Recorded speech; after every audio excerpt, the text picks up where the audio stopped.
Checking In, a Lodging DEI Chat, is a podcast hosted by Miranda Kitterlin-Lynch and Leon Thomas. Let's see your signature. One of the signature questions asked on this show is, what advice would you give your 20-year-old self? The responses have been compiled into a collection titled Checking In with Your 20-Year-Old Self. This is the second installment. I mean, honestly, I would tip for my 20-year-old self, I would probably tell them, pick something closer instead of driving an hour to work every day thinking like, oh, it's going to be so worth it. It was worth it, but I would say pick something closer so you have more time to do other things and realize that like your life is not your job.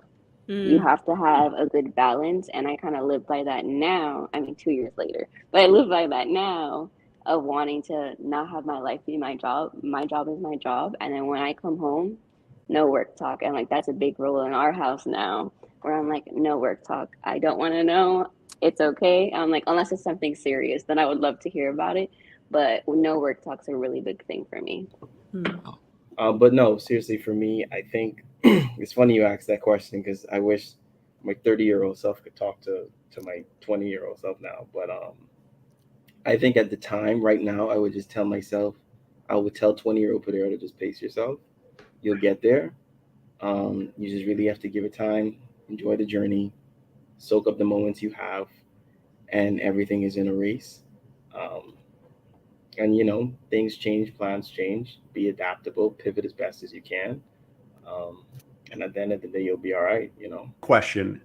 For me, and this is me personally, I would say focus more because at 20 years old, granted, my brothers and I were starting our own business, but we were all over the map, right? You know, find what you're doing really well, burnish what you're doing really well, and then look at what you need to work on and try to find a way to fix it or to learn how to fix it. My 20-year-old self was a little bit unfocused, a little bit looking to have fun, even though we were having business and supporting a family and all that. So I would say focus more. That's what I would have needed to do. And I think that carries over to everything we said in our conversation as well. And it might have gotten a little bit off, gotten further along earlier in my career. That's good advice. Be a better listener. Ooh. Yeah. In all aspects of life? All aspects of life. And from that follows ask more questions. And I mean, I don't know if you want some context behind that, but I think it's one of the most important skills you can have in life is with all relationships, anything you do in your work and professional life is learning to listen and listen for what's not being said. Listen for who people are deep at their core. And, you know, questioning and being curious is an important skill that helps in that process. And yeah, I've worked very hard on that in the last 20 years. Take more risks. It's the time when you're young. Calculated risk, right?